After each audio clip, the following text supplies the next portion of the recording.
favor, pidamos al Señor su guía, su dirección. Pidámosle al Padre, el Santo Espíritu, para que nos guíe. Bendito sea mi Salvador Jesucristo, que nos permites abrir tu palabra, abrir los eventos históricos, abrir la profecía, meditar y reflexionar sobre las vidas de los reformadores, en la cual eh, tú también nos hablas, por medio de la cual nos reprendes, por medio de la cual nos llamas, por medio de la cual nos consuelas. Bendito seas por estas personas que has dejado en la historia, estos eh, héroes de la fe que simplemente se entregaron a ti. Ese fue todo el secreto de su éxito. Hicieron lo que tú les dijiste, tuvieron una relación uno a uno contigo, sin intermediarios, sin interferencias. Y siempre, Señor Jesús, mostraron en su vida que tú estabas ahí, Señor. Eras tú el que hacía la obra detrás de ellos. Por favor, permítenos deleitarnos. Permítenos adentrarnos en los escritos de ellos, en, en su vida. Que Santo Espíritu nos hable, nos diga qué nos falta, nos vaya diciendo qué tenemos adentro del corazón realmente, nos enseñe la magnitud del problema en que estamos y podamos clamar a ti, Señor Jesucristo. Por favor, guíanos, que no sea el hombre y que sean tus palabras las que hablen. Por favor, te lo ruego. Y que nos lleve al cambio. Cambios no hechos por nuestra justicia, sino por la perfecta justicia tuya, Señor Jesús. Lo pedimos en tu precioso y divino nombre, Señor Jesucristo. Amén. Vamos a continuar donde nos quedamos. Y nos quedamos, bueno, estábamos viendo el primer reformador. Bueno, bajé una mapita del siglo XIV donde estamos, 1300, 1400. Este es Europa. Esta mañana preguntaban bien cómo era la cuestión de los países. Entonces, miren, acá es Inglaterra, ¿ok? Y Escocia, esta es la isla británica. Y en ese punto rojo, ahí salió Wycliffe. Entonces, Wycliffe es inglés, ¿ok? Para aclarar, Wycliffe es inglés. Y ahora estamos en Bohemia, que es el otro punto rojo, acá al este de Alemania, ¿ok? Bohemia antes era un ducado de Alemania. Antes era un ducado de Alemania, pero desde el siglo XI se volvió un estado con su rey, ¿sí? Cuando hay un rey en un territorio, eso ya es un estado, un país, ¿listo? Cuando es un ducado no hay rey, ahí es un duque. Así de sencilla la cosa. ¿Listo? Por ejemplo, España, mire España. España no se llamaba España en esa época. España eran dos ducados. Cuatro ducados de España, mire. El grande que era Castilla, el ducado de Castilla. Aragón era el otro ducado y tenía cada uno su rey. Navarra y Granada. De hecho, hoy en día por eso a los catalanes de arriba de Navarra, si no estoy mal, son los que se quieren separar. Desde hace rato están con eso. Bueno, porque eso viene desde mucho tiempo atrás, miren, ¿sí? Entonces, cada división acá era un país que viene a ser casi los países de hoy día. Poco a poco se va pareciendo cada vez más y más a la Europa actual, ¿sí? Por ejemplo, ahorita acá no está todavía Suiza, está ahí en remojo. Pero hay una cosa que se llama Habsburgo, ese rosado Habsburgo, chiquitín, es lo que va a ser Austria. ¿Ok? Asimismo, Bohemia, acá es un estado ya, y ese Bohemia se va a convertir en la República Checa actual. Y los reformadores que estamos viendo es de ahí, de Bohemia. Desde luego tienen mucha influencia de Alemania porque ellos antes eran ducado. Entonces ya llevan unos 200 años, más o menos, ¿no? Son jovencitamente separados, por así decirlo. Hace poco se separaron de Alemania como tal. Entonces, ahí estamos parados. John Militz, el reformador que vimos esta mañana, está acá en Bohemia. Y todos los que vamos a ver ahorita son de Bohemia, ¿ok? De Bohemia. Pero hay una relación entre Inglaterra y Bohemia y que ya luego la vamos a ver. Porque el Señor no elige al azar. ¿Sí? El Señor no elige al azar. Todo tiene un porqué. El Señor es maravilloso y perfecto. Entonces, este país chiquito, Bohemia, se vuelve una potencia en el siglo XIV. Y de acá va a salir el emperador, el siguiente emperador que va a gobernar Europa, va a salir de Bohemia. Es de Bohemia, mejor dicho. Ok, entonces, bueno, eso tiene su historia. Mientras entonces, vamos a continuar aquí, donde nos quedamos en esta diapositiva, donde vemos ya ampliado Bohemia un poquito más, es la mancha roja que está acá. Están los tres reformadores que iniciaron el siglo XIV, antes de Juan Hus, el gran reformador o el más famoso. ¿Ok? Porque la hermana White, en el conflicto de los siglos, por inspiración, nos dijo que acá, en la página 104, nos dijo, antes de los tiempos de Hus, hubo en Bohemia hombres que se levantaron para condenar abiertamente la corrupción de la iglesia y el libertinaje de las masas. Pues estamos mirando cuáles fueron esos hombres, ¿sí? Porque acá la cosa no empieza con Hus, empieza mucho antes. Y la señora White dice que inclusive la semilla del evangelio viene en Bohemia, viene desde el siglo IX, o sea, hace rato, 500 años el Señor está preparando ese terreno ahí. Impresionante, 500, 400 años. Bueno, entonces ahí la cuestión es que la hermana White encadena cómo fue la situación de Bohemia. Y entonces antes de Haas hubo en Bohemia hombres que son reformadores también. Y hoy vimos una historia maravillosa que es la de John Militz. ¿Okay? Ahora hay tres. Antes de Haas hay tres. Y estos son esos tres antes de Haas, los hombres a los que se refiere la hermana White. John Militz, Conrado de Waldhausen y Matías de Hanoff, que es discípulo de John Militz, o alumno, podemos decir. Pero es un discípulo, mejor dicho. ¿Ok? Y amigo. Entonces, muere John Militz y queda Matías de Hanoff. Conrado de Waldhausen realmente no hay mucho, no hay nada. Esa historia es bien difícil de encontrar. Gracias al Señor que le puso a mi esposa a enviarme una paginita para saber las fechas de nacimiento y muerte aproximadas, porque algunas no se saben exactamente. Entonces mi esposa me ayudó a conseguir esas fechas. Y hermana Paula, muchas gracias. Muchas gracias por esa información. Entonces, Conrado de Waldhausen, no hay mucho, no hay nada, mejor dicho. O por lo menos no he visto, tocaría revisar libros antiguos. Y de Matías de Hanoff fue un hombre que no fue del mismo, o sea, la obra de él no fue como la de John Militz, de irse a predicar allá, metérsele al Papa allá en el plena catedral de Roma y todo eso como vimos, no.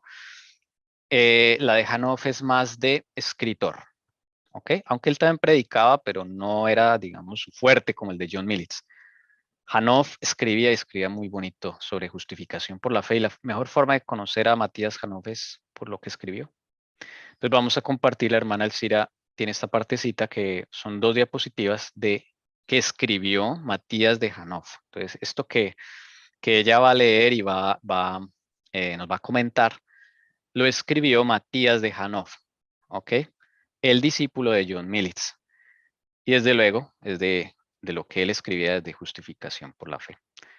Entonces vamos a darle espacio a la hermana Elcira para que nos ponga lo que el Señor le puso en su corazón. Gracias, Tommy.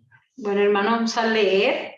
Vamos a aprovechar este pequeño espacio para que a la vez que vamos leyendo, vamos discerniendo con la ayuda de su Espíritu Santo, así que probablemente haré preguntas. Es muy difícil abarcar en 2 diapositivas todo el tema que tiene que ver con justificación por la fe. Es muy complejo, es muy hermoso, así que le pregunto al Señor cómo llevarlo y vamos a mirar a ver cómo nos conduce. Vamos a leer lo que el hermano John escribió.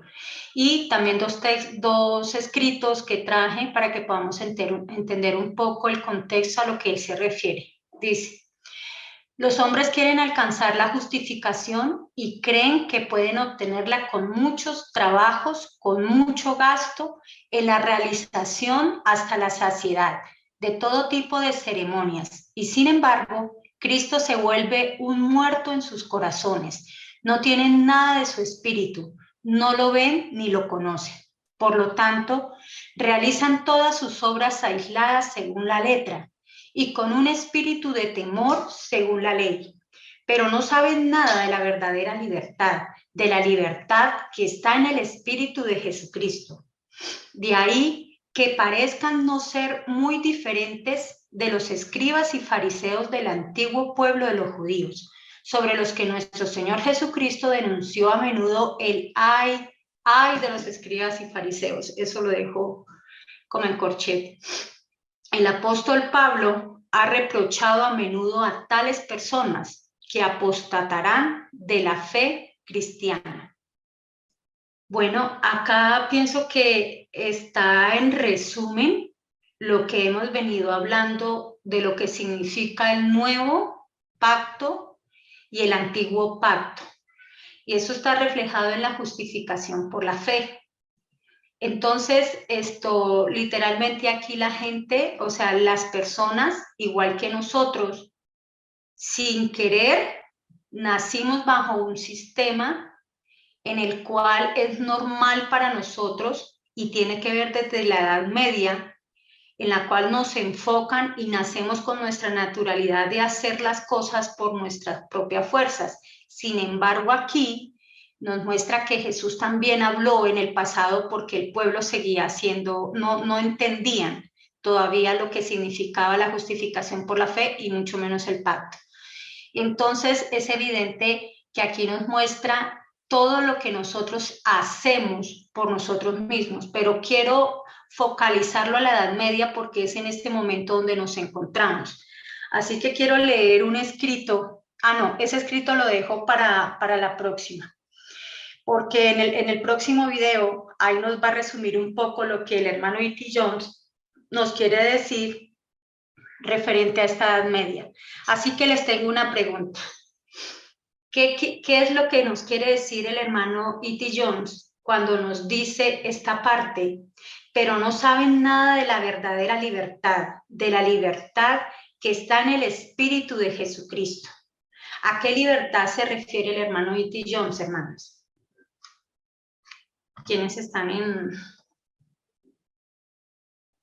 Está la hermana Ana Milena. ¿Qué piensa hermana Ana Milena sobre esa libertad que habla el hermano E.T. Jones? Aquí estoy pensando, hermana. Muy bien, eso está bien. Pues Pero, sí, lo que pasa es que pues son temas bastante profundos y bueno, no sé, yo no sé qué decir. ok. ¿Alguien de pronto, la hermana Lucy, por favor? Pues el que está en Cristo Jesús, esa persona sabe, o Dios le pone cómo hablar, cómo, cómo vivir en el medio en el cual se encuentre, ¿sí? Él tiene toda la libertad de expresarse, él tiene toda la libertad de perdonar, él tiene toda la libertad de juzgar, él tiene toda la libertad de andar como anduvo Jesús. Pienso que puede ser eso, ¿no? No sé Listo, si hermana él Lucy. estará de acuerdo a un escrito está. Gracias por su aporte. No importa, que lo que interesa es poder aportar. Si quizás nos equivoquemos. De pronto me expresé mal cuando digo E.T. Jones, porque acá primero corrijo esta parte, es el libro en el cual Tommy también ha llevado la temática, pero pues obvio que el que escribió esto fue Matías Janov, es el que escribió esto. Bueno, volviendo a la libertad, hermano Tommy, ¿qué piensa referente a esta libertad? Bueno, yo pienso que cuando uno vive haciendo obras para la salvación, o sea, como con el fin de aportar a la salvación o de alguna forma darle valor a mis obras, eso se volvía en una carga. Una carga porque uno guarda el sábado simplemente por cumplir algo. Uno diezma porque está escrito. Uno trata de no cometer adulterio porque está escrito. Y digo trata porque uno con los pensamientos cae en pecado. Uno dice no tener ídolos, pero la verdad es que tiene muchos. Entonces, la vida cristiana se vuelve una tapadera. Lo voy a decir así como dicen en Colombia, una tapadera. Como cuando uno barre y pone toda la basura debajo de la alfombra para aparentar de que todo está limpio y si aseo está bien, pero la basura está ya metida debajo de la alfombra y está amontonada desde hace muchos años. La alfombra es nuestro corazón y allí está toda la basura. Entonces, cuando yo empiezo a guardar cosas, pues es una carga porque yo no las disfruto. Solo que me acostumbré, pues ya como llevo 30 años guardando el sábado, pues es un hábito, pero no es un cumplimiento de la ley, no es un cumplimiento de esa promesa de guardarás el Shabbat, o acuérdate de guardar el Shabbat. Entonces, cuando uno conoce la verdadera justificación que Cristo da, es una libertad, porque todo lo que uno va a hacer realmente es porque Cristo ya lo ha producido en uno. Y lo que todavía uno no hace es porque Cristo no lo ha producido en uno. Entonces uno descansa, uno es libre. Bendito sea el Señor. Entonces el cristianismo ya no es una carga de un conjunto de requisitos y normas, sino es una relación tan profunda y personal con Cristo que lo que uno hace o deje de hacer es pues porque Él lo ha cumplido en uno. Esa es mi... Ok, gracias. ¿Por qué? Yo digo que la clave, aparte de esto que están diciendo, y gracias hermano Tommy por ese aporte, es más lo que está diciendo el hermano Tommy. Quiero que por favor nos concentremos aquí en esta parte cuando dice, los hombres quieren alcanzar la justificación y creen que pueden obtenerla con muchos trabajos, con muchos gastos, con mucho gasto en la realización hasta la saciedad de todo tipo de ceremonias. Y sin embargo, Cristo se vuelve un muerto en sus corazones. ¿Por qué nosotros, el ser humano, queremos alcanzar justificación? ¿Por qué? ¿Qué es la justificación, hermanos? Hermana Paola. Bueno, a mí me cuesta un poco como, trato de entenderla, pero no sé definirla como en palabras, realmente. No sé definirla en palabras. Ok, pero podríamos entender un poco que al leer este párrafo dice el ser humano quiere alcanzar la justificación y luego a la final dice, antes de este párrafo, perdón, en esta parte donde dice, y sin embargo, Cristo se vuelve un muerto en nuestros corazones. ¿Será que la justificación está ligada con la salvación? Sí. ¿Quién me justifica? Cristo, es cuando Cristo está en mi vida, realmente. Y yo quiero que el Señor me justifique cuando yo quiero alcanzar esa misma justificación, o está dada en una promesa. En una promesa. ¿Y la promesa quién es? Jesús, mi vida. Y entonces, si yo quiero alcanzar esta justificación, quiero justificarme yo misma cuando yo, pecaminosa, un ser caído, no puedo justificarme, quiero hacer obras para alcanzar la salvación, cuando eso está en el pacto, en el nuevo pacto que es dado en una promesa. ¿Y esa promesa quién es? Cristo. Yo sé que esto queda muchas preguntas, pero no puedo profundizar más. Esto se va a tener un tema especial solo de justificación en su momento. Pero hermanos, esto es sencillo en cuestión trato, como porque no es sencillo, es que yo hago realidad, le creo a esa promesa que Dios, el Padre, prometió y juró por su nombre, que me redimiría, que me restauraría, dándome a Cristo, donde Él vino acá a vivir una vida pura y santa y dejándome ejemplo. Y no solo eso, dándome la promesa de que si yo acepto esa promesa, la recibo, podré recibir ¿qué? Transformación y limpieza en mi vida y ser justificada ante el Padre por medio de la fe en Cristo Jesús.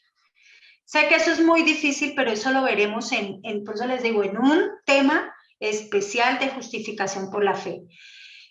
¿Y por qué nos cuesta? Ahorita vamos a la siguiente diapositiva, porque tiene que ver con todo esto de las obras, del cumplimiento de ceremonias, y siempre tuvo que ver desde el comienzo, pero lo vamos a ver ahorita en lo que tiene que ver en la época medieval, quiénes son los responsables y que lo dice en este escrito.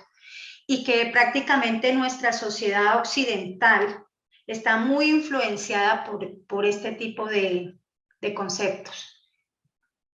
Siguiente diapositiva, por favor.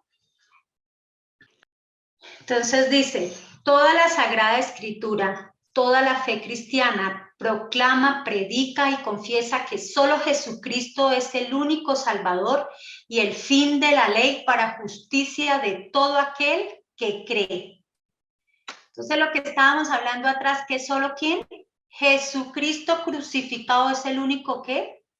Salvador y el fin de la ley para la justicia de todo aquel que cree, que solo Él es todo poder, toda sabiduría para todo cristiano. Él mismo es el alfa, el principio y el fin, y que todo aquel que anhele y se esfuerce por ser un hombre justo y virtuoso, mire que esto nos gusta esta palabra, queremos ser unas personas justas y virtuosas. Y no se les olvide estas dos palabras y las vamos a encontrar, sobre todo esta palabra virtud. Debe revestirse en primer lugar y de inmediato de Cristo mismo y de su Espíritu, porque Él mismo es el camino, la verdad y la vida. Solo a Él en primer lugar y con todo el corazón debemos buscar, empezar a glorificarlo y a llevarlo en nuestras almas, que es el único que nos ha redimido a ese gran precio, su preciosa ¿qué? Sangre. Aquellos que en su errónea búsqueda de justicia, lo que estábamos hablando al comienzo, queremos justificarnos de justicia propia, de obras ¿qué? Propias.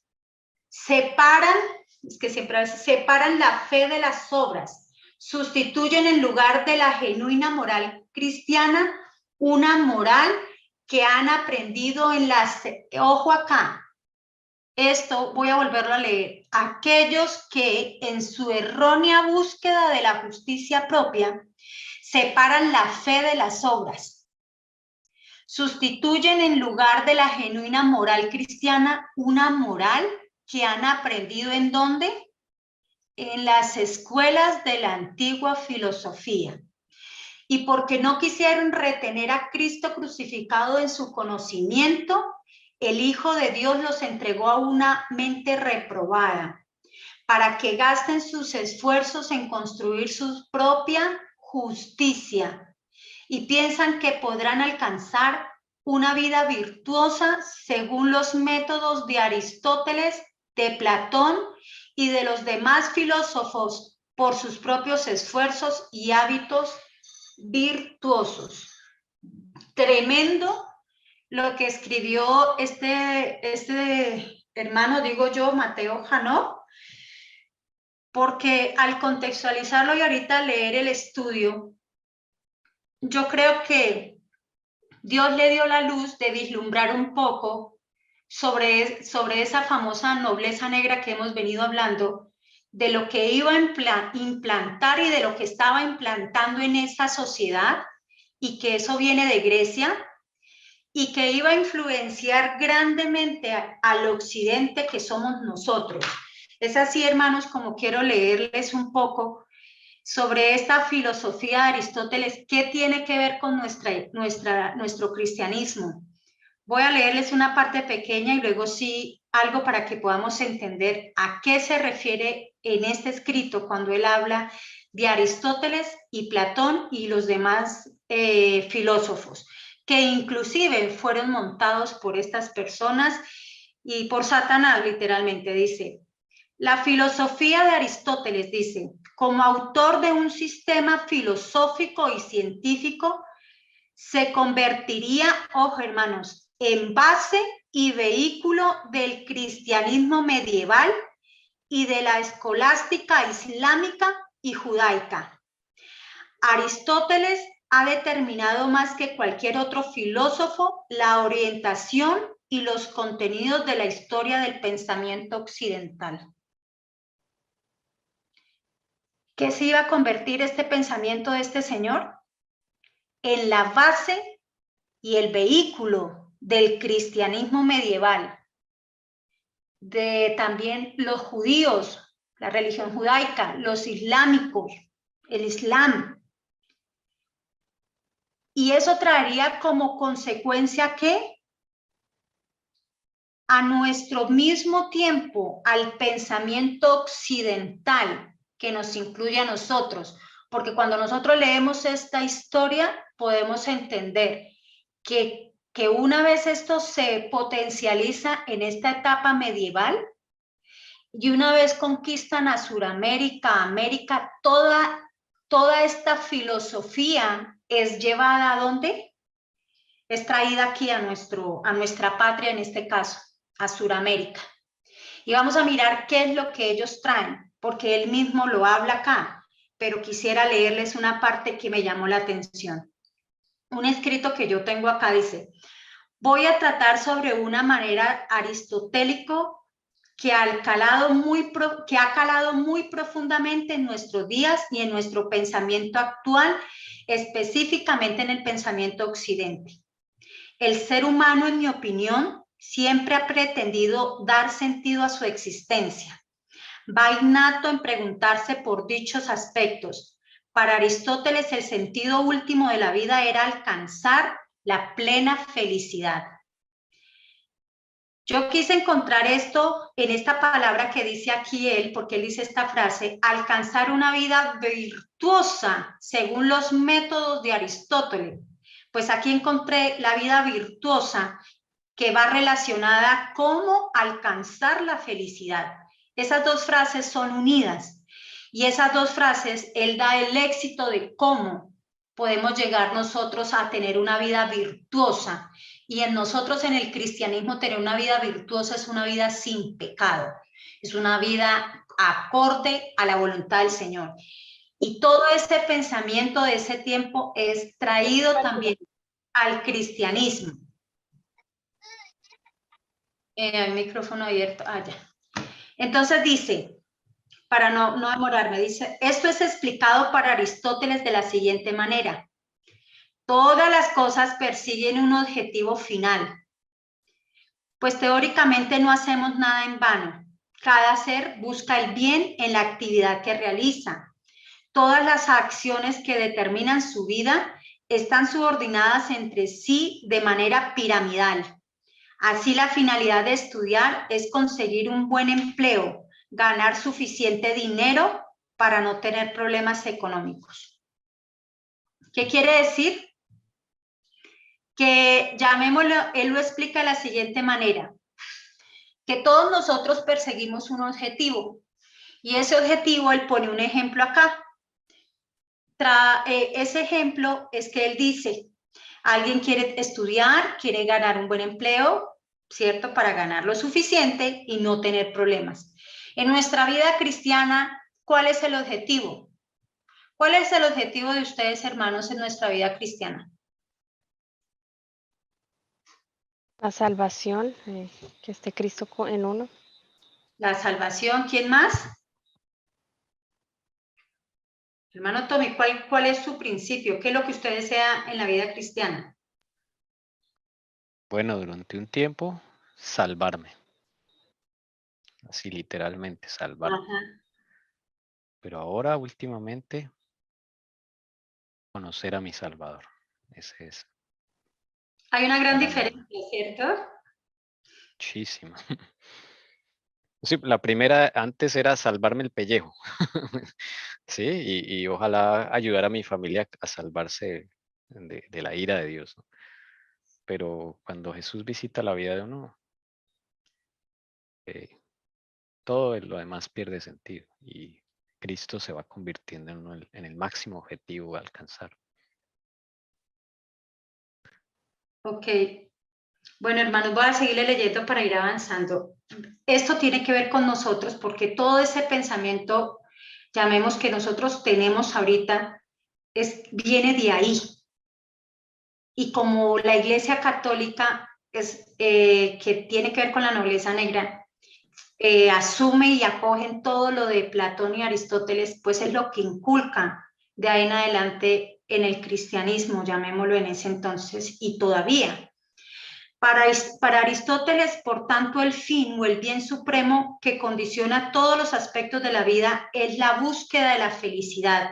Siempre hemos escuchado que queremos ser felices, que queremos no tener problemas. Entonces la gente hace lo que sea por ser feliz, ¿verdad?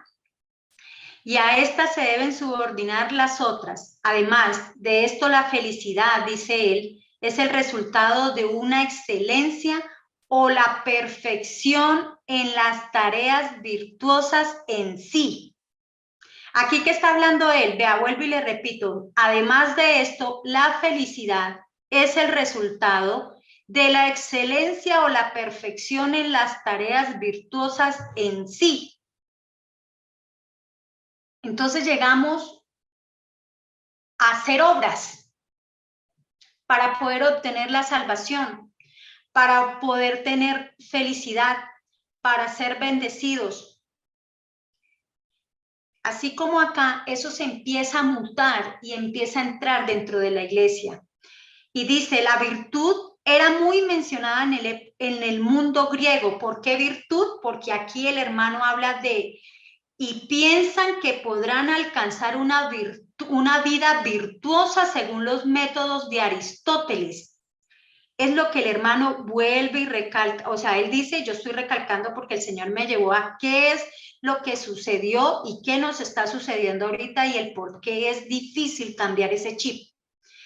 Entonces dice, en el mundo griego y en el propio Platón se menciona en sus escritos al explicarla como medio de alcanzar el conocimiento. Hay que explicar la virtud, así que vamos a explicar la virtud. La virtud en ese tiempo para Aristóteles y muchos ellos, era la manera de hacer las cosas bien, de cumplir una finalidad. Hermanos, nosotros podemos hacer las cosas bien. ¿Ustedes qué creen? ¿Para agradar a Dios? ¿Nosotros podemos obedecer nosotros mismos la ley? No, ¿Y sabe qué es Sí. peor? Esto lo meten en los colegios para seguirnos dañando el cerebro. Algo iba a decir Tommy, Jessy, qué pena. que yo iba a decir que no sé, no sé si es imposible cumplir la ley nosotros. Es imposible. Ok, entonces mire, la virtud era la manera de hacer las cosas bien y de esa manera cumplir una finalidad. ¿Cuál era la finalidad? Ser salvos. Pero yo tengo que hacer bien las cosas. ¿Y eso de dónde viene? De Platón. ¿Cómo alcanzar dicha felicidad? ¿Por qué felicidad? Porque esta virtud va ligada a la felicidad. Y ellos, como decían, ¿cómo debía alcanzarse esa felicidad? Ejerciendo la razón. Hermanos, por eso hoy en día hablarle a la gente que es erudita, que ha estudiado tanto y que todo lo ha razonado y que le cuesta por la fe es tan difícil, si para nosotros nos cuesta, han sido educados bajo este sistema. Entonces, para ellos dice que la felicidad era ejerciendo la razón, pero de una manera profunda, de una manera virtuosa. O sea, de una manera virtuosa quiere decir que yo ejerzo la razón para hacer las cosas bien hechas, como si en mí estuviera saber qué es lo bueno y qué es lo malo y cómo lo puedo hacer o cómo no lo puedo hacer. Entonces ellos hacían una pregunta y decían, ¿cómo convertirnos en seres virtuosos ejerciendo la razón para así alcanzar la felicidad? Entonces ellos ponían dos caminos, porque empiezan a hacer una confusión entre la razón, entre lo virtuoso, para que usted pueda alcanzar la felicidad. Entonces ellos ponían y decían que para eso había que tener una vida, debíamos llevar una vida prudente. Y que esa vida prudente, al nosotras llevarla, sabríamos qué nos conviene en cada caso.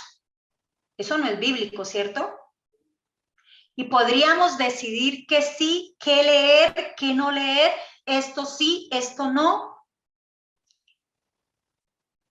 Era lo que ellos decían, que la vida prudente era la que nosotros podíamos llevarla y hacerla con nuestra propia razón. Y hablaban de una que casi Aristóteles no la nombra, pero a veces hemos caído en esa, ¿y sabe cuál es? Vida contemplativa.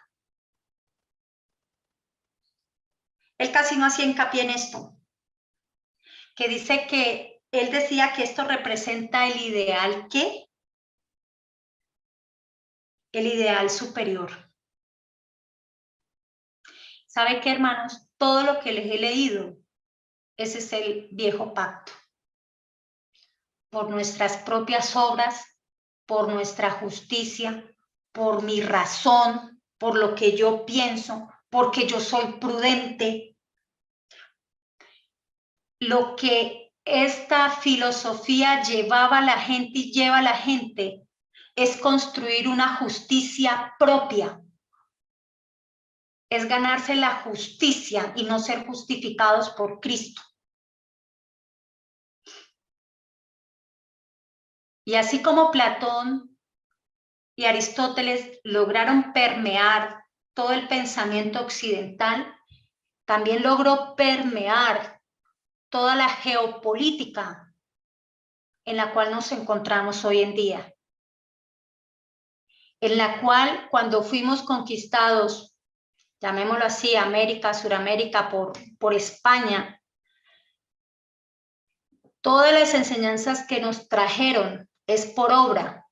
Por eso el católico, yo que nací católica, había que hacer sacrificios, había que hacer obras para que el Señor te escuchara, ir a Monserrate, cantidad de cosas.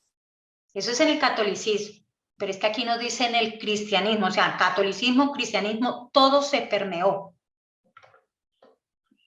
Y por eso a veces cuando leemos a la hermana Ellen White, la leemos bajo los ojos del antiguo pacto, como si a nosotros nos correspondiera poder hacer todo eso por nuestra virtud, por nuestra razón, por la manera contemplativa de nosotros mismos. Y de esa manera alcanzamos una aparente felicidad. Y como decía Tommy, va pasando los días y vamos sintiendo un peso de algo que no podemos llevar. Pero cuando vivimos en el Espíritu de Cristo, la gracia llena mi vida. Y por eso el Señor le decía a Pablo, bástate mi gracia, porque mi poder se perfecciona ¿en qué? En tu debilidad. Y el mejor ejemplo en lo que ustedes han podido hablar con Jesús, pregúntense con Jesús si tienen algo que no han podido todavía vencer o que quizás vencieron parcialmente y están volviendo a echar atrás. Si ese intento lo hizo su justicia o la justicia de Cristo en su vida.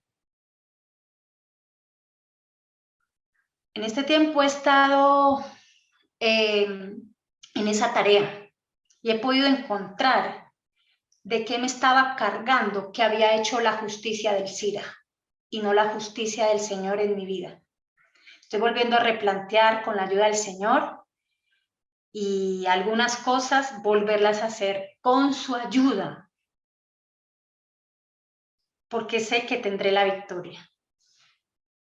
Eso es lo que les alcanzo a decir un poco, hermanos, quería contarles, pero ese testimonio es algo personal de cómo el Señor le va mostrando a uno la justificación, cómo lo que para el hombre es imposible, para Dios todo le es posible, cómo en este mundo de imperfección Jesús vivió una vida perfecta y nos dejó ejemplo, y no solo eso, nos deja la promesa de su Espíritu Santo que vivirá en cada uno de nosotros y podrá hacer ese milagro que fue Cristo en esta tierra en cada uno de nosotros. Pero eso depende ¿de quién? De nosotros con Jesús. En un tema, como les dije yo, hablaré de la justificación por la fe, pero se necesita mucho para poderlo entender a través de los pactos. Eso es todo. Gracias. Muchas gracias, hermana Elcira. Estaba pensando que Aristóteles y Platón son los maestros del mundo y la gente no lo sabe. Toda facultad de teología que educan a cualquier pastor adventista o no adventista tiene estas materias. Igualmente los sacerdotes católicos. Ahora entiendo por qué pensamos como pensamos. Y desde pequeñitos nos educan en esta filosofía. Toda nuestra forma de pensar es basada en esa filosofía. Y nuestra moral no es cristiana. Es de las escuelas de esa antigua filosofía. Maravilloso. Gracias, Elcira. Y Gracias al Señor. algo que quería aportarles ya que toca eso. Sabe que es triste, lo veo en el aspecto geopolítico, pero también en mi vida espiritual de nosotros como cristianos. Y es que esta filosofía de Aristóteles y de Platón está basada dentro de la parte geopolítica de hacer esclavos. Y como eso está metido en la educación, pues también nos forjan una mente esclava. Y poder cambiar este chip es difícil. Y ahora entiendo por qué la hermana Ellen White decía que las universidades y todo eso era como, no recuerdo, cuna de Satanás, algo así. ¿Me recuerda a alguien? No recuerdo exactamente cómo No, decía, pero... era Lutero. Lutero era el que decía. Ah, sí, no sabía. Sí. Y la hermana Ellen White por eso que no dejaran contaminar, y por eso Dios le entrega al Señor la educación a la hermana Ellen White. Hermanos, el Señor sabía esta contaminación que se nos venía y sabía cómo hoy en día el pueblo necesita este mensaje, la justificación por la fe, y cómo nos cuesta entenderla cuando hemos sido educados con mentes esclavas. Estaba yo como entendiendo un poco este método de los que estaba hablando el Cide y Esteban, y me lleva a pensar que es tanto como todo lo que tenemos mal en la cabeza. Y por ejemplo, cuando yo dije sí que la meta es la salvación, y yo lo veo que no es así. Esteban dice conocer a Jesús. Y después yo le decía al Señor, no, la salvación es un resultado y es algo que el Señor dio cuando murió en la cruz y resucitó. O sea, esta salvación no debe ser una meta. Precisamente por estar educados en eso, es que pensamos y claro, en todas las predicaciones, en todas las denominaciones está que la salvación como si fuera una meta, pero es que eso es un resultado, es algo que el Señor ya dio. Que tu meta, por decirlo así, con el Señor Jesús precisamente es conocerlo, hacer unos cambios con Él, limpieza con Él, Y claro, al pensar así es totalmente en desacuerdo a estos métodos que están nombrando aquí. Entonces, definitivamente yo entendía que está mal pensar que una salvación como meta, porque yo lo veo aquí más como un resultado y es algo que yo no puedo ponerle en mi vida como una meta, porque no es así. Yo solo quiero corregir algo para que se nos grabe en la cabeza, y es que la salvación no es el resultado. La salvación es la promesa. Dios nos da esa promesa, porque por eso nos da un Salvador. Y no es el resultado. Y la meta, que es la que dijo Tommy, es conocer a Jesucristo. Amén. Por decirlo así, es una promesa que ya fue dada. Fue Ya cuando, fue dada. Es exacto, un sí. regalo que te dieron. Un Es que regalo que sí ya lo se dio. Ujú. Ok. Bueno, y para ponerles la cereza al pastel, Aristóteles y Platón eran pedófilos. Sus discípulos eran niños jóvenes. Y esa era su predilección. Homosexualismo, pedofilia, desviaciones sexuales. Porque claro, como puede ser feliz, pues el concepto de felicidad es un concepto personal. Cada quien va a buscar la felicidad como quiera, ¿no? Y a lo que a uno le hace feliz a otro, no necesariamente. Eso es filosofía aristotélica. Bueno, hermanos, esto es escrito por el discípulo de John Mills, que es Mateo de Hanoff, reformador de Bohemia. Impresionante cómo tenían muy claro ellos y reflejaban en su vida esta justificación por la fe que tanto necesitaba el mundo en ese entonces y tanto necesitamos hoy día. Por eso el Señor ha tenido bien dedicar esta primera parte a lo que escribió Mateo de Hanoff. Mateo de Hanoff muere el 29 de noviembre de 1394. Mientras moría en su lecho, miren lo que dice. Dice a sus amigos, a sus afligidos amigos, la furia de los enemigos de la verdad prevalece ahora contra nosotros, pero no será para siempre. Surgirá uno de entre la gente común, sin espada ni autoridad, y contra él no podrán prevalecer. Una profecía. Y es la que pone la señora White en Conflicto de los Siglos aquí. Ese hombre que pronunció al morir esas palabras, mire, es la misma frase, el furor de los enemigos de la verdad prevalece ahora contra nosotros, acá está.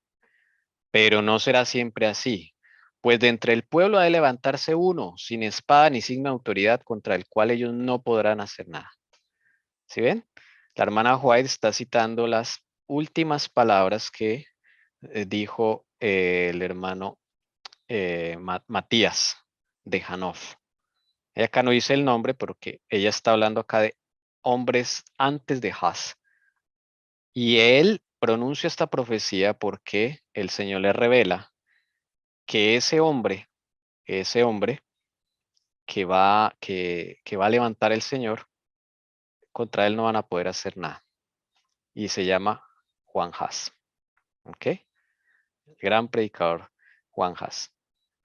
Este señor, Juan Haas. Entonces, es curioso porque acá dice, así en la obra de Militz, de Conrado de Waldhausen y de Matías de Hanoff y sus discípulos que habían difundido la verdad evangélica por toda Bohemia, se preparó el terreno para los escritos de Wycliffe. ¿Ok? Entonces se prepara el terreno, el Señor siempre hace eso. Antes de que llegara el Señor Jesús, Él envió a un profeta, Juan el Bautista, ¿sí? Siempre Él trabaja así. Entonces dice acá que se preparó el terreno para los escritos de Wycliffe, que como hemos visto desde el año 1381 habían sido estudiados por los profesores de la Universidad de Praga, y en la Universidad de Praga, en estos mismos años de la obra de Matías de Hanoff, Juan Haas fue su alumno. Miren, entonces, ¿cómo se relacionan las cosas? Juan Haas es alumno de Matías de Hanoff. El Señor le revela que ese alumno, que es jovencito en ese momento, él es el que va a levantar el Señor, el cual va a levantar una tempestad impresionante. Y también alumno de los escritos de Wycliffe. ¿De dónde se alimenta Haas? De Wycliffe. En el año 1396, Haas recibió su maestría y 2 años después, en el 1398, comenzó a dar clases en la universidad y él mismo dice que comenzó la lectura de los escritos de Wycliffe antes del año 1391. Entonces ahí viene el otro gran reformador que se llama Juan Haas, alumno de Matías de Hannover, quien escribió acerca de la justificación por la fe. Entonces miren cómo el Señor va preparando todo de una forma increíble, hermanos, increíble. Bien, entonces vamos a seguir leyendo Conflicto de los siglos.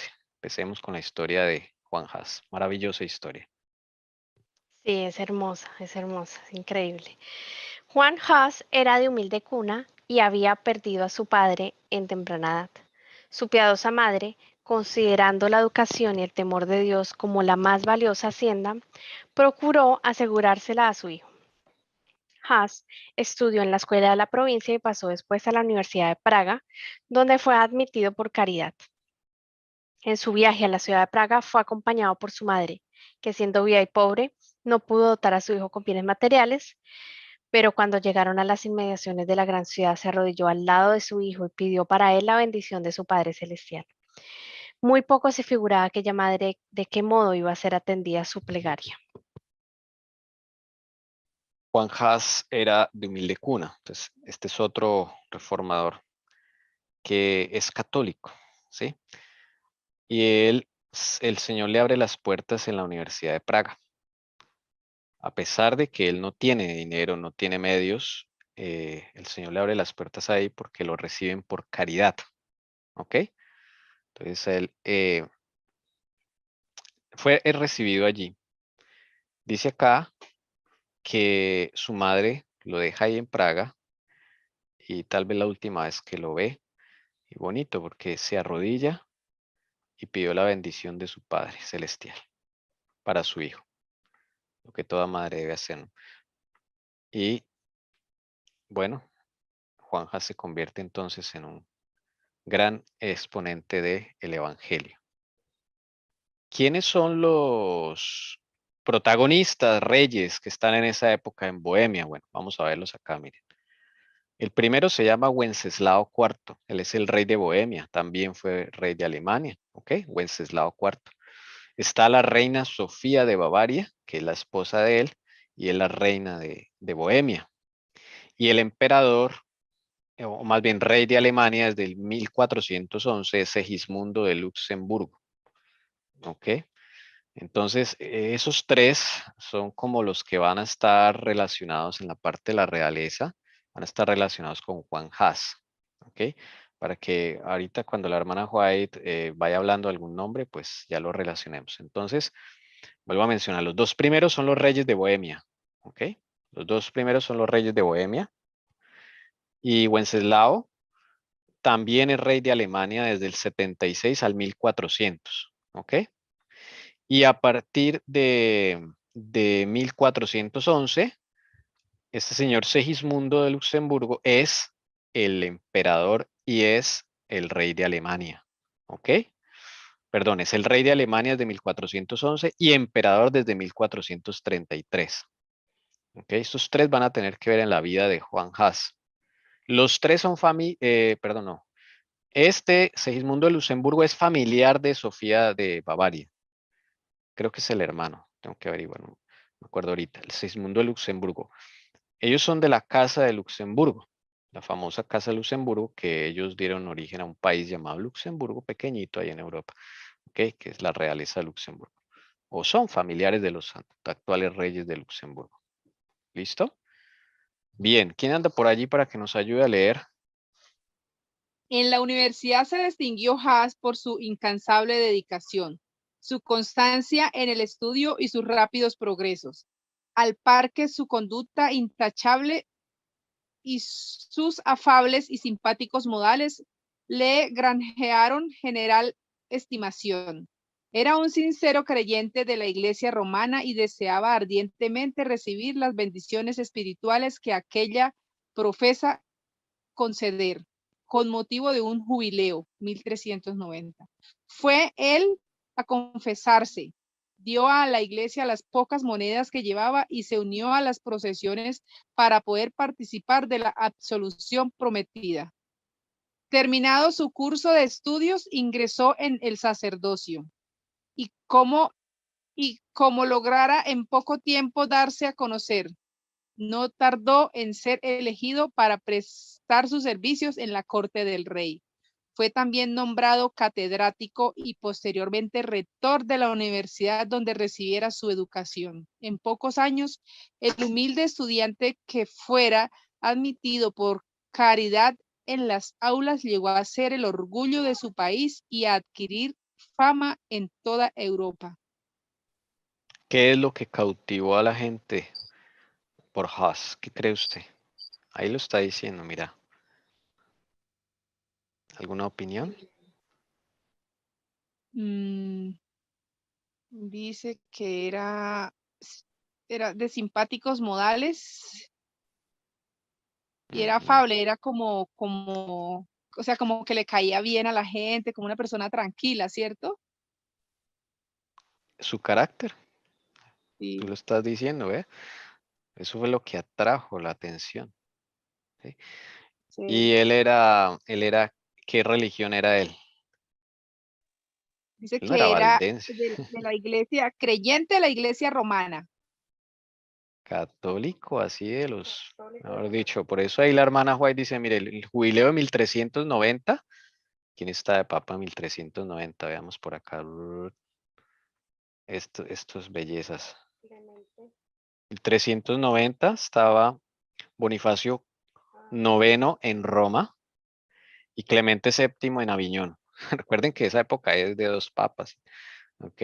Ahí están. Entonces, uno de ellos es el que hace el famoso jubileo. No me acuerdo quién fue. Creo que fue el de Roma. El de Roma es el que hace ese jubileo. Y él se va ya a confesar las pocas moneditas que tenía. Imagínense. Se las puso ahí a la Santa Sede. Y luego de que termina sus estudios, se vuelve sacerdote. O sea, es católico puro, puro. ¿Ok? Le va muy bien, se destaca y es nombrado catedrático y posteriormente rector de la misma universidad donde recibió su educación. Esa es la Universidad de Praga. ¿Ok? Esa Universidad de Praga está recién fundadita, ya unos 50 años. La fundó, ¿quién la fundó? La fundó un rey que se llama, acá está el rey, este de la derecha, después vemos los otros, Carlos IV de Bohemia. Él era rey en esa época cuando funda la Universidad de Praga. Él la funda. ¿Ok? Él es de la idea, con ayuda de un papa en esa época, que es este papa de acá, Clemente VI. Este papa de acá, de entre todos estos papas tan avaros, este Clemente VI, por lo menos, ese sí compartía la, la plata que cogía de impuestos y de todo lo que se robaba a Roma. Por lo menos la compartía y bueno, hacía cosas con la plata, ¿no? Bueno, entonces, en esa universidad que se inventa en esa época es donde se educa Juan Haas. En esa época, las 3 mejores universidades eran Universidad de Oxford, Universidad de París y Universidad de Praga. Era como lo único que había y lo mejor.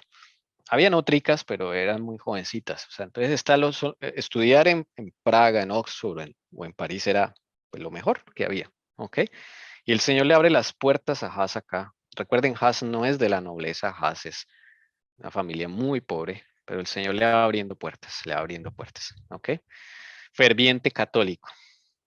Dice, en la universidad se distinguió Haas, no, Ya cambié. más otro fue el campo en donde Hans principió a trabajar en busca de reformas.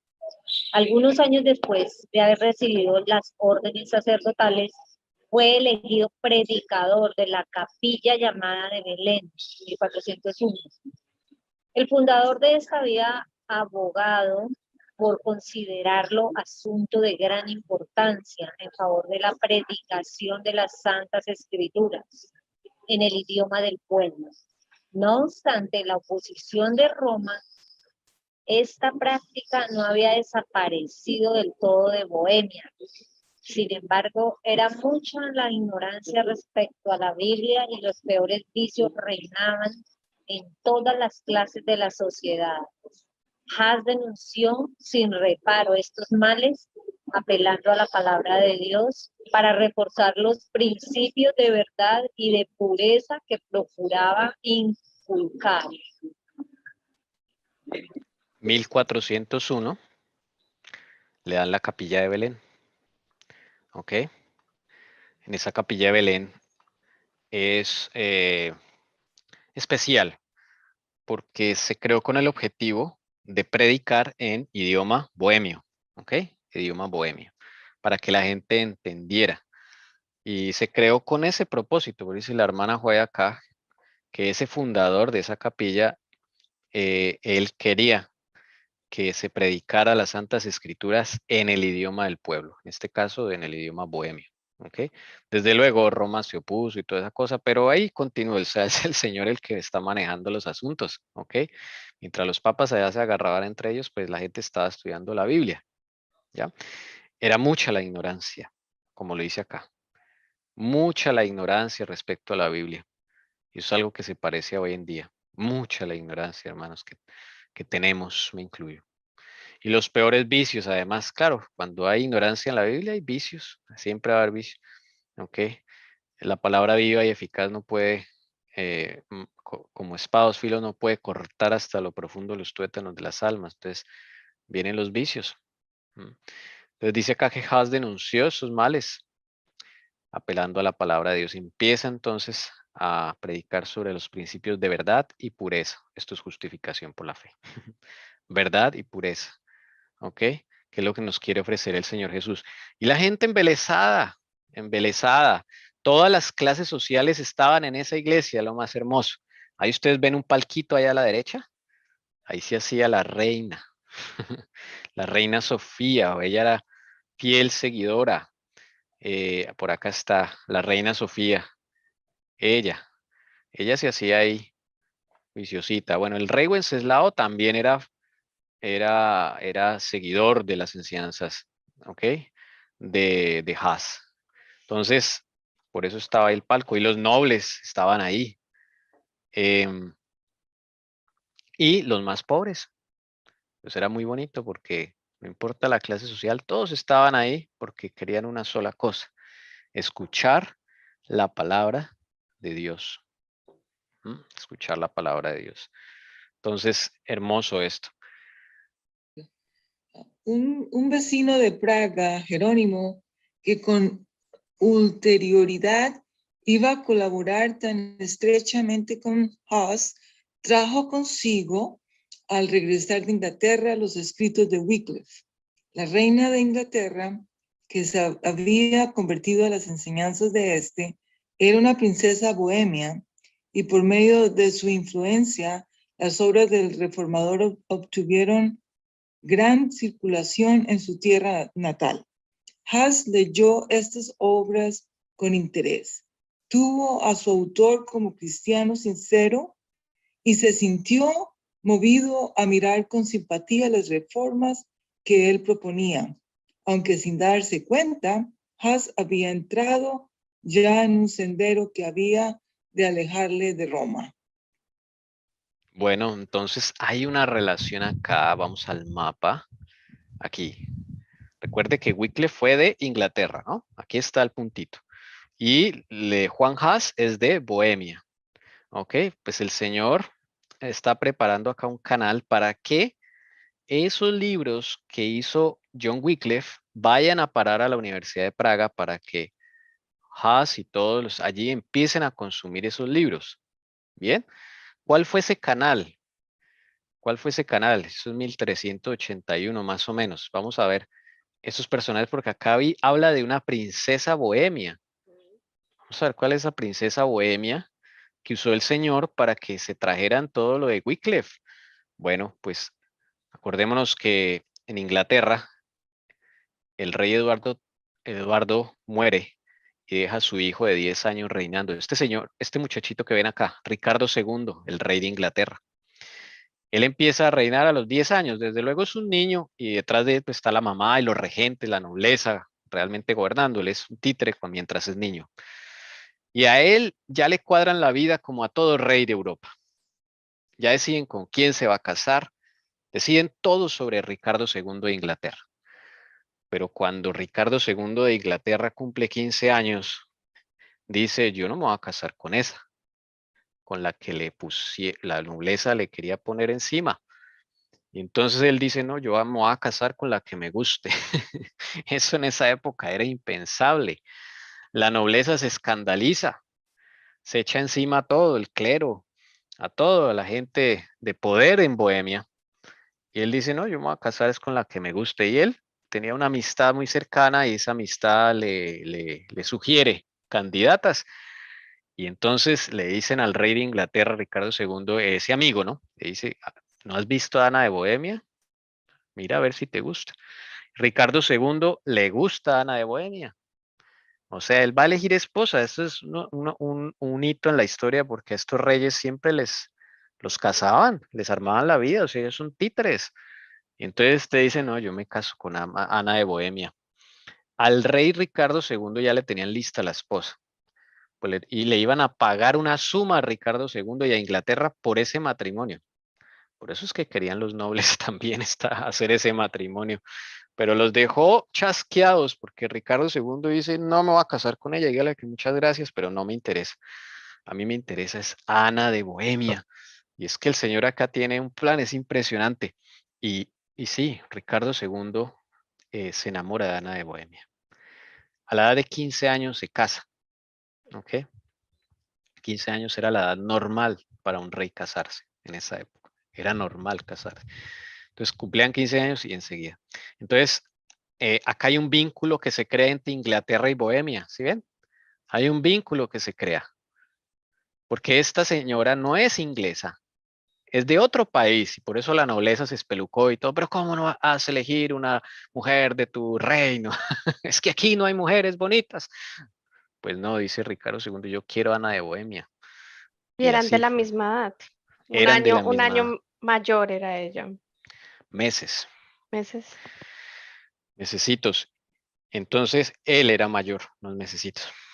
Ella, perdón, sí, 66, ahí están las fechas de nacimiento y muerte. Entonces, pues nada, el rey dijo que se iba a casar con ella y el rey es el rey. Entonces, pues arman la boda. Y ahora el rey Ricardo II le da una dote a su hermano, eso es bíblico además, dar una dote para el que protege a la mujer, que en este caso es su hermano, Carlos IV de Bohemia, el rey, le da la dote y se casa.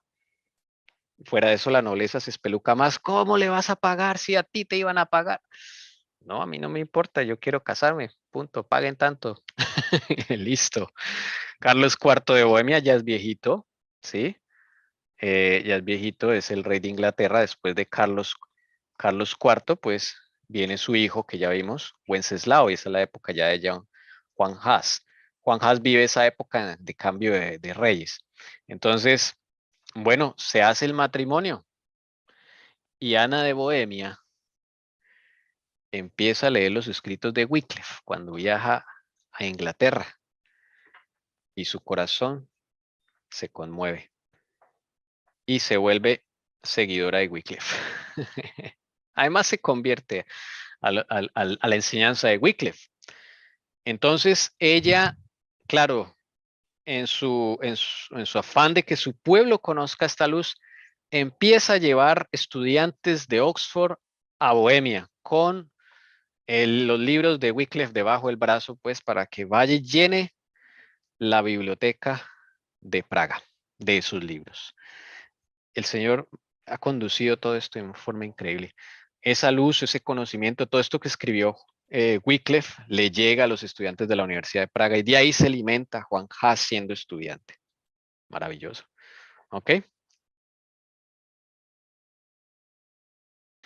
Esa es la historia, digámoslo así, de los inicios de Juan Haas, cómo llega a conocer a Wycliffe y cómo Dios monta un canal acá de comunicación entre Inglaterra y Bohemia a través de este matrimonio. No es que Dios obligó al rey Ricardo II a casarse con él, no, es espontáneo, sí, pero el Señor ya lo sabía en su infinita sabiduría y cuadra todo para que Ricardo II pueda hacer eso.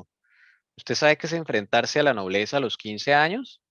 Siendo rey y decir que no me voy a casar con la que ustedes me pongan. Es Dios el que está ahí, ¿ok? Entonces, además que Ricardo II también lee a Wycliffe. Y ahí Inglaterra está enemistada con Roma, por lo que todo lo que le ha robado Roma a Inglaterra. Entonces, bueno, pero la princesa Ana de Bohemia eh, sí queda impactada, ¿ok? Ah, ya. Aquí es la frase que estaba buscando, porque yo no sabía si se convirtió o no, pero si ya lo dice la hermana White, entonces sí fue una conversión genuina. Mira qué bonito, la reina de Inglaterra se había convertido a las enseñanzas de Wycliffe, de este. ¿Listo? De Wycliffe. Este Jerónimo de Praga es amigo de Juan Hus, ¿ok? No olvidemos, va a tener su historia también en Conflicto de los Siglos. Ellos trabajan juntos, como Pedro y Juan, como Pablo y Bernabé, o sea, una cosa así, ¿listo? Son dos testigos. Los dos tienen caracteres diferentes. Siempre el Señor une a dos caracteres diferentes. Jerónimo es explosivo, es impulsivo, sí, es como un Pablo. Haz es como un Juan, amable, tranquilo, ¿sí? Temperamento más calmo.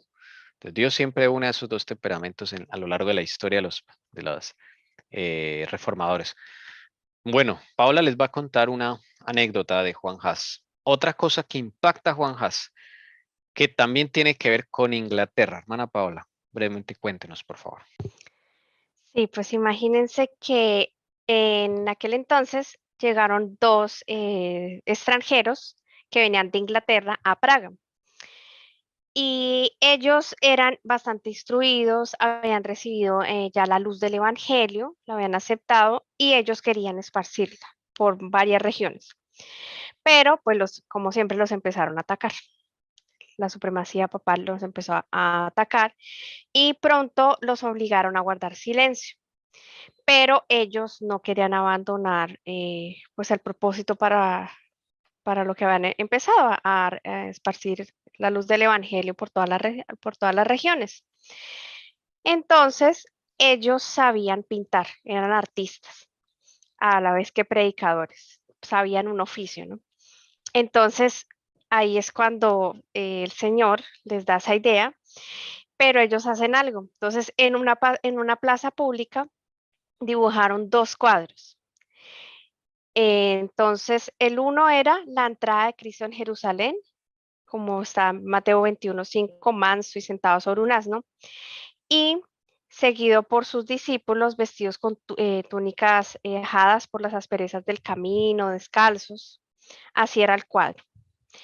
El otro cuadro era la representación de una procesión pontificial, donde el Papa está adornado con todas sus ricas vestiduras, con su triple corona, está montado en un caballo súper guau, y lo precedían clarines, cardenales, que obviamente estaban ostentando sus deslumbrantes galas.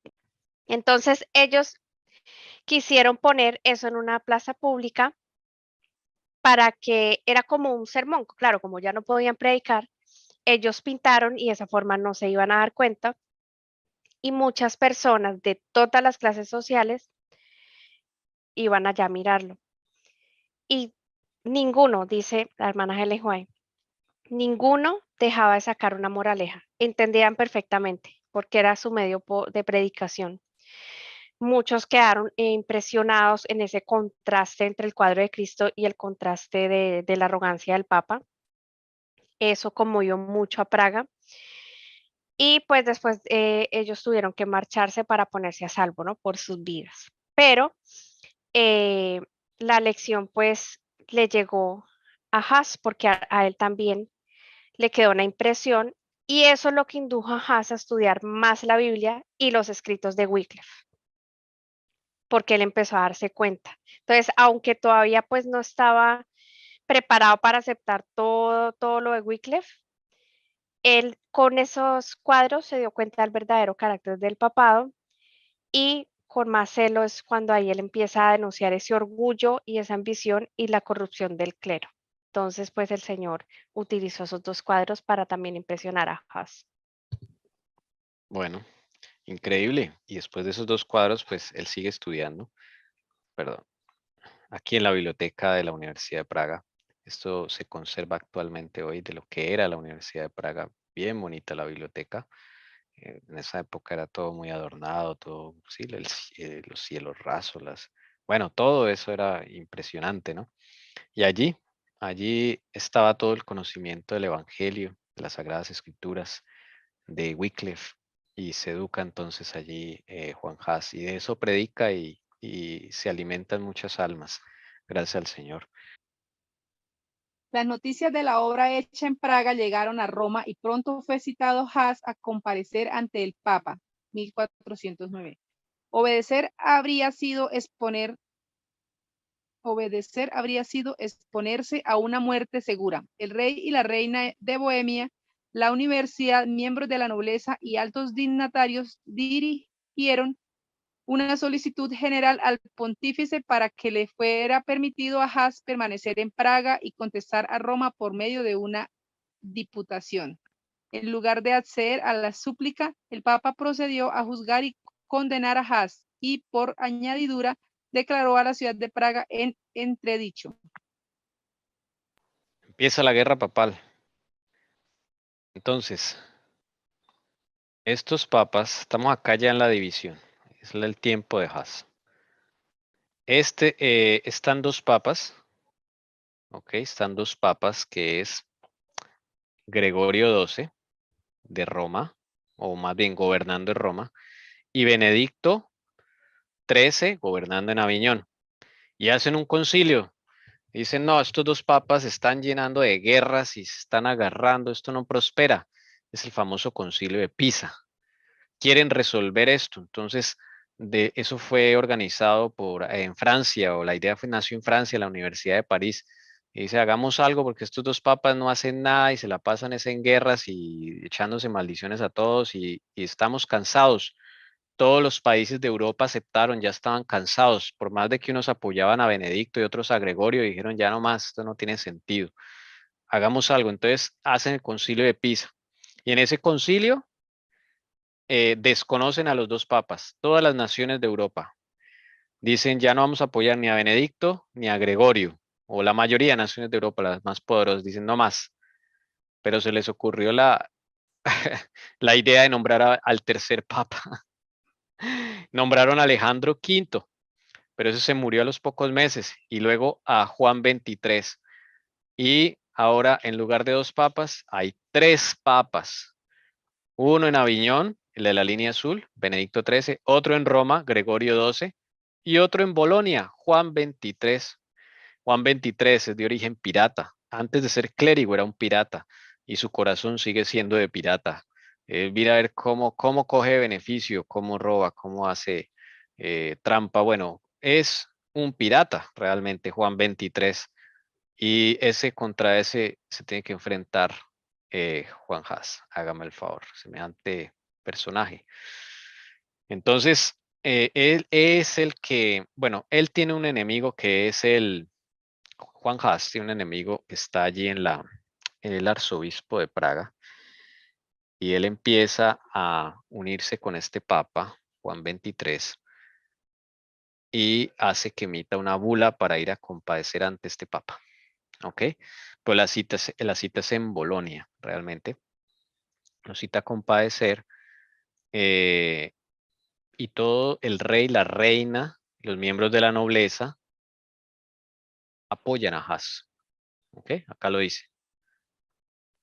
Todos apoyan a Haas.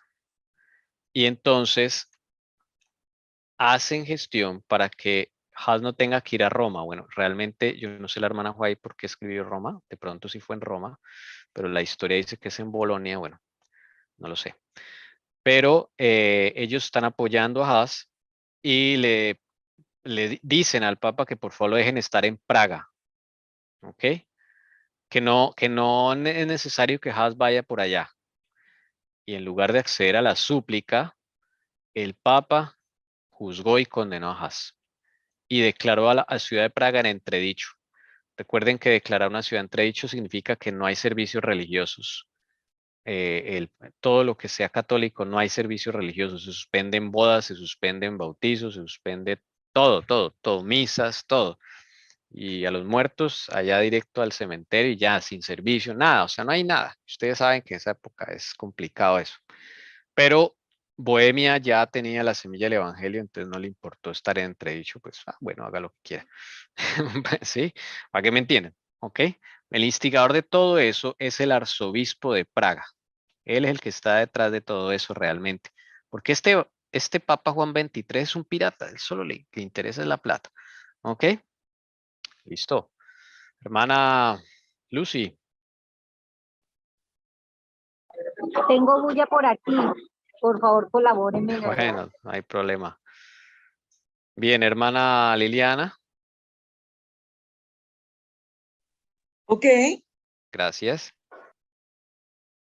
la ciudad de Praga se amonitó. Muchos opinaron que Hus tenía la culpa de todas estas calamidades y exigieron que fuese entregado a la vindicta de Roma.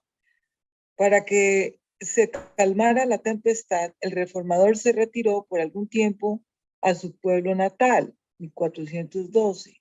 Escribió a los amigos que había dejado en Praga: si me he retirado de entre vosotros, es para seguir los preceptos y el ejemplo de Jesucristo, para no dar lugar a que los mal intencionados se expongan a su propia condenación eterna y para no ser causa de que se moleste y persiga a los piadosos.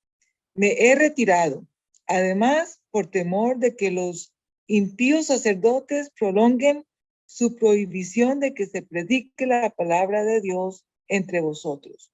Mas no os he dejado para negar la verdad divina, por la cual, con la ayuda de Dios, estoy pronto a morir. Hus no cesó de trabajar. Viajó por los países vecinos predicando a las muchedumbres que le escuchaban con ansia. De modo que las medidas de que se valiera el Papa para suprimir el Evangelio hicieron que se extendiera en más amplia esfera. Nada podemos hacer contra la verdad, sino a favor de la verdad. Bendito sea Dios. Wow. Bien. Amén, amén. Segunda de Corintios 13:8. Y entonces, Juan Hus sale de Praga. El rey de Bohemia, Wenceslao, por acá lo ponemos, Wenceslao, este de acá, le dice a Haas, mira, la situación se puso un poco pesada, si quieres puedes irte de Praga por lo menos para que no te molesten o para que a ver si hay paz en esta ciudad. El arzobispo manda a quemar todos los escritos de Wycliffe, el arzobispo es re loco, y los reyes y la nobleza se enojan muchísimo con ese arzobispo porque el arzobispo les prometió que no iba a quemar los libros y los quemó, pero no pudo quemarlos todos, gracias a Dios. Quemó como 200, pero quedaban más. Ese arzobispo es bien malo. Entonces Wenceslao IV le dice a Haas, es bueno que te vayas de Praga por algún tiempo, ¿ok? Por algún tiempito mientras se calma la tempestad. Y no se calmó la tempestad, ¿ok? No se calmó la tempestad, pero él se fue a su pueblo natal. Lo tremendo es que al irse, pues empezó a esparcir más el evangelio. O sea, es un hombre de Dios, ¿no? No se cansa está hecho para eso, el Señor lo puso para eso. Y dice una frase muy tremenda. Estoy pronto a morir. ¿Por qué él sabe eso, hermanos? ¿Por qué creen ustedes que Haas sabe que pronto va a morir? ¿Por qué está tan seguro? ¿Alguna opinión? Porque el Señor mismo ya se lo había dicho. Tal cual. Como esta mañana vimos un ejemplo, ¿me recuerdas el nombre? Mills, Sí, Él sabía que cuando fue la primera vez a la cárcel, él no estaba preocupado porque él sabía que no le iban a matar, a pesar de que incluso unos monjes habían predicho eso y decían esa profecía. Y claro, cualquiera que vaya a una prisión romana pues sabe que directico a la hoguera, ¿no? Pero él sabía que toda su misión no había terminado. Entonces, si él sabía es porque el Señor se lo había dicho y asimismo Has sabía que no iba a morir. Sí, sí, bien. ¿Cómo es tener una relación con Cristo? Y él acá no lo está diciendo triste ni nada, ¿no? Has no cesó de trabajarme. Entonces el Señor revela en el corazón aquel que va a ser mártir. Y que Militz no tenía eso. Militz sabía cuándo era su tiempo, pero a él no lo enviaron a la hoguera ni lo juzgaron, nada, murió mientras esperaba su caso y el Señor lo quiso así. Y Wycliffe no lo tocaron, el Señor lo quiso así. Pero Juan Has sí sabe que va a morir. En el caso de, me hace recordar, en el caso de los discípulos, el caso de Pedro, él sabía que iba a morir como mártir. Jesús se lo dijo. Ajá. Entonces, eso es tener una relación con Cristo. Cristo le dice a uno cuándo va a morir, cómo va a morir, pero lo más hermoso, le da el poder para morir como Él eligió que no muriera. ¿Ok? Bueno, vamos a seguir. Maravilloso esto. Hermana Paola, ayúdenos con este. Y ahorita se prepara la hermana Ana Milena. El espíritu de Haas parece haber sido en aquella época de su vida el escenario de un doloroso conflicto. Aunque la iglesia trataba de aniquilarle, lanzando sus rayos contra él no desconocía la autoridad de ella, sino que seguía considerando a la Iglesia Católica Romana como a la esposa de Cristo y al Papa como al representante y vicario de Dios. Lo que Haas combatía era el abuso de autoridad y no la autoridad misma. Esto provocó un terrible conflicto entre las convicciones más íntimas de su corazón y los dictados de su conciencia. Si la autoridad era justa e infalible como como él la creía, ¿por qué se sentía obligado a desobedecerla? Acatarla era pecar, pero ¿por qué se sentía obligado a pecar si prestaba obediencia a una iglesia infalible? Este era el problema que Haas no podía resolver, y la duda le torturaba hora tras hora. La solución que por entonces le parecía más plausible era que había vuelto a suceder lo que había sucedido en los días del Salvador, a saber que los sacerdotes de la iglesia se habían convertido en impíos que usaban de su autoridad legal con fines inicuos. Esto le decidió a adoptar para su propio gobierno y para el de aquellos a quienes siguiera predicando la máxima aquella de que los preceptos de las Santas Escrituras, transmitidos por el entendimiento, han de dirigir la conciencia, o en otras palabras, que Dios hablando en la Biblia, y no la Iglesia hablando por medio de los sacerdotes, era el único guía infalible. ¿Cuál era el conflicto de Haas? Acá está un conflicto. Él ama a la iglesia, reconoce la autoridad de la iglesia y al Papa como representante vicario de Dios. Pero por otro lado, cuando estudia la Biblia, no concuerda. Es un conflicto. Una preguntita. Sí, señora. La Iglesia Católica en un comienzo fue fiel a la palabra del Señor. Claro, ellos salieron de los apóstoles. Sí, señora. Ok, pero me refiero en Roma, cuando se formó la Iglesia Católica. Eso fue gradual. La apostasía fue gradual. Y siempre hubo pueblo de Dios en la iglesia católica. O sea, yo entiendo los primeros cristianos, los apóstoles, las iglesias que se formaron. Entonces, en esa época los que perseguían eran los judíos, los que creían en Jesucristo. Y luego de ahí, ¿cómo se formó la Iglesia Católica? Eso fue gradual, hermano. Un proceso de años. Uno no puede decir fue en este punto, fue en aquel. No, fue gradualmente. así lo dice la profecía. Y Pablo ya advertía de la apostasía que iba a venir a la iglesia. Segunda de Tesalonicenses capítulo 2. Él ya advierte, él ya sabe que hay elementos que no están convertidos, pero que no se han revelado. Pasan los años y van saliendo esos elementos que aplican filosofía griega, la que estábamos viendo ahorita con la hermana Elcira, Aristóteles y Platón. Empiezan a meter ese pensamiento en el cristianismo y ahí van haciendo poco a poco la Iglesia Católica. Pero eso es un proceso de siglos, hermana. Cuando la Iglesia Católica quedó moldeada totalmente, hasta el año 1300 con Bonifacio VII. Ahí podemos decir que se cerró todas las doctrinas de la Iglesia Católica que conocemos hoy. O sea que es un proceso de 1300 años. No, bueno, menos 100 años, 1200 años más o menos.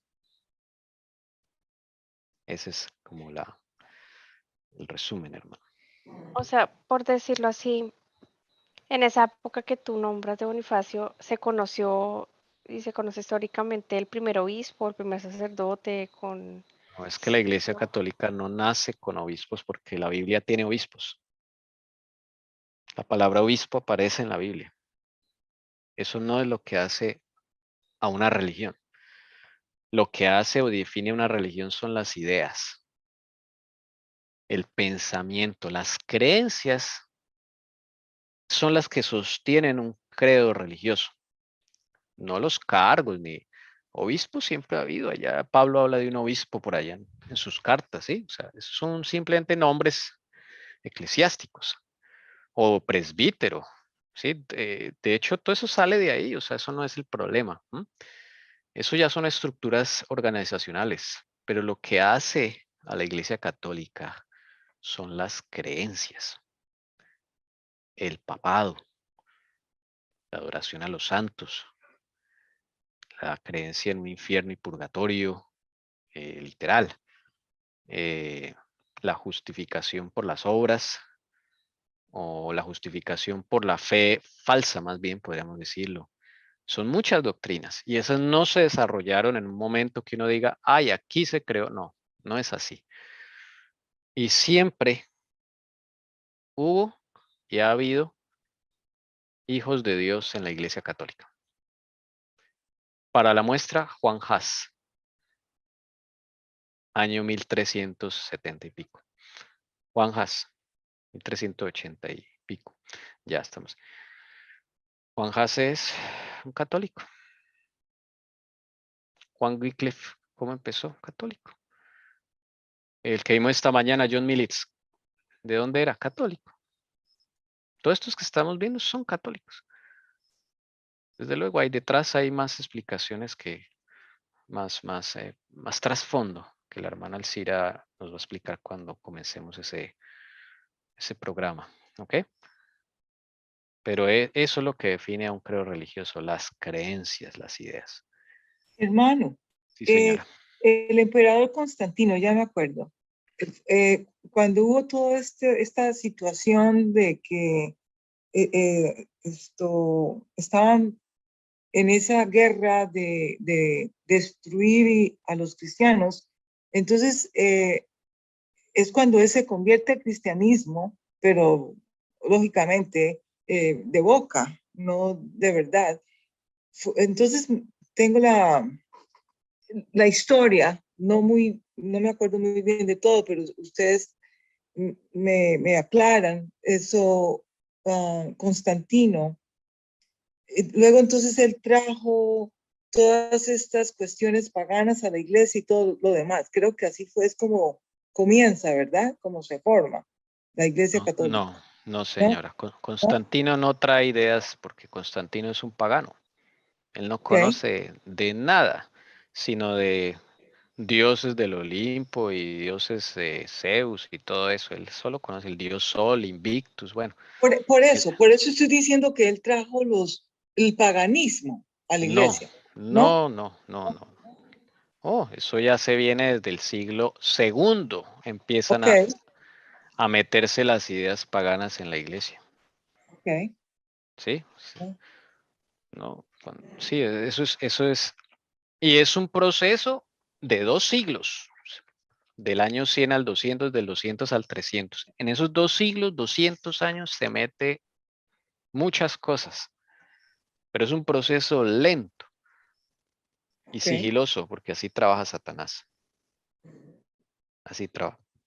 Satanás con nosotros trabaja desde que estamos en el vientre de la mamá.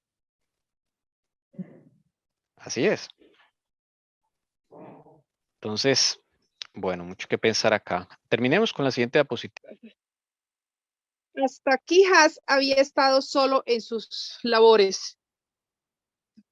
Pero entonces Jerónimo, que durante su estadía, creo era, que durante su estadía, ¿verdad? En Inglaterra había hecho suyas las doctrinas enseñadas por Wycliffe.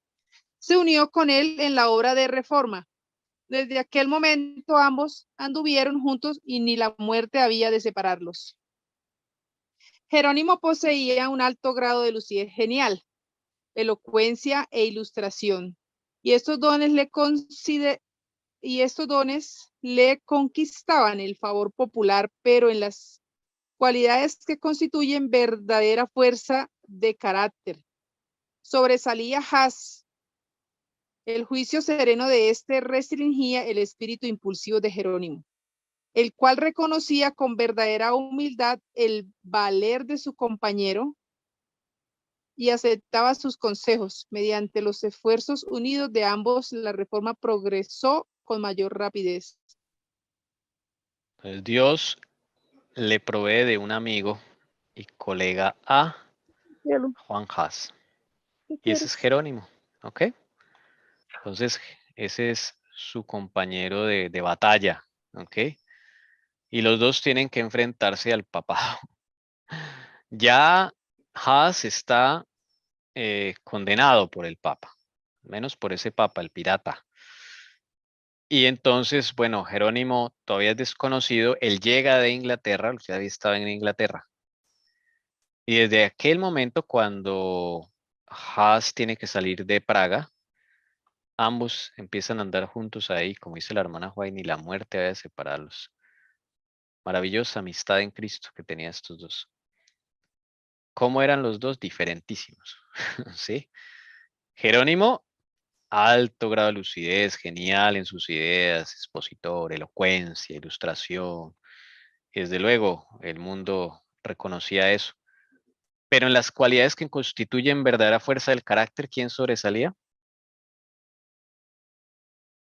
O sea, Jerónimo tenía talentos, pero en la verdadera fuerza del carácter era Haas el que llevaba la delantera. El juicio sereno de este restringía el espíritu impulsivo de Jerónimo. Y esto va a tener que ver mucho en la experiencia de los dos con Cristo. Muchísimo. Son dos situaciones diferentes. Haas ya vive la justificación por la fe. Jerónimo de Praga todavía no. Y lo vamos a saber con la ayuda del Señor. Sin embargo, el Señor junta a Jerónimo con Haas. ¿Ok? Porque Jerónimo va a tener la experiencia que Jesús le va a proveer a través de Haas. Lo que le hace falta a Jerónimo para conocer a Cristo. Él conoce de Cristo. ¿Ok? O sea, sabe la Biblia, sabe muchas cosas teóricas. Pero Jerónimo de Praga aún no ha tenido esa conexión que Haas ya tiene. Y aquí vamos a ver reflejada esa gran diferencia.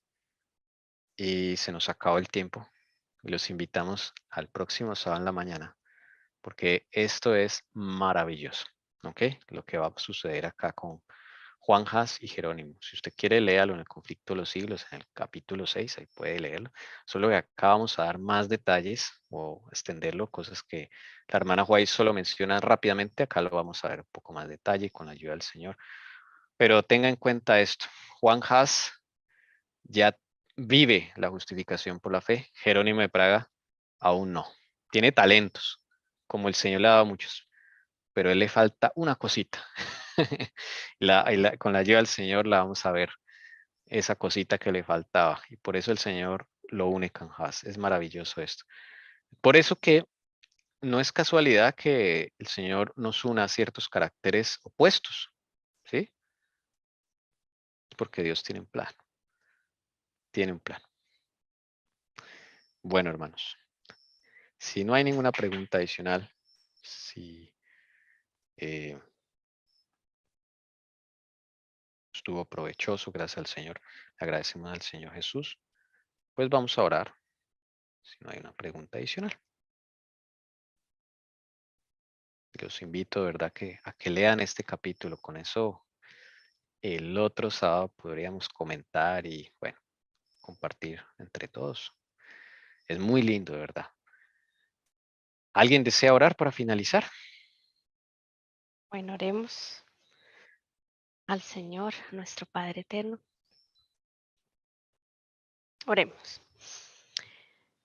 Padre celestial, Padre amado, santificado sea tu nombre. Gracias, Padre eterno, por tu amor, por tu paciencia. Gracias por esa promesa tan linda que nos has dado mediante nuestro Rey de Reyes, Señor de Señores, nuestro Salvador y Redentor. Gracias, Jesús, por tu arduo trabajo por nosotros, por el Espíritu Santo que nos convence de pecado. Y, Señor mío, te quiero agradecer, y yo sé que la mayoría de hermanos también aquí, por estas enseñanzas, Señor, que tú nos das, porque vemos mediante ellas, Señor, tu mano, porque vemos como en la vida de cada uno de estos reformadores, eres tú el que estás ahí, Señor, hablando por medio de ellos. Tienen una relación tan íntima contigo, Señor, que incluso como tú cuando estuviste acá en la tierra, sabían perfectamente lo que iba a pasar al siguiente día, Señor. La misión, Señor, a la que iban a hacer. Eres hermoso, Señor, y yo sé que tú quieres eso que con cada uno de nosotros. Te pido por cada una de las familias acá representadas. Te pido por nuestro carácter. Danos, Señor, el querer como era hacer. Danos entendimiento, Señor, porque no lo tenemos. Sabiduría que provenga de ti. Para poder, Señor, como Juan Haas, como todos estos reformadores, Señor, conocerte y que tu Espíritu, Señor, esté en nosotros. Así no daremos pasos en falso. Tendremos victoria absoluta del pecado. Tendremos una limpieza, Señor. Y así podremos ser luz para otros, Señor. Tendremos una experiencia, Señor, contigo personal. Y bueno, mi Jesús, te pido que nos puedas seguir enseñando, que con tu sabiduría, Señor, cada uno de nosotros podamos entender nuestro propósito, Señor, para el cual fuimos hechos. Y entender que solo mediante ti, Señor, es posible todas las cosas. Gracias, Señor, por tu misericordia y amor, por fijarte en nosotros. Te pido que cada uno de los hermanos aquí presentes puedan tener una feliz semana. Una semana donde cada cosa que piensen, hagan, Señor, sea contigo. Que podamos tener tiempo para meditar contigo, Señor, para escudriñar nuestra vida, para repasar, Señor. Y bueno, Señor mío, que todo se haga conforme a tu voluntad y que sea de bendición y gozo. En tu nombre santo, Jesús, te lo pedimos, Padre eterno, por sus méritos sagrados de Jesucristo. Amén.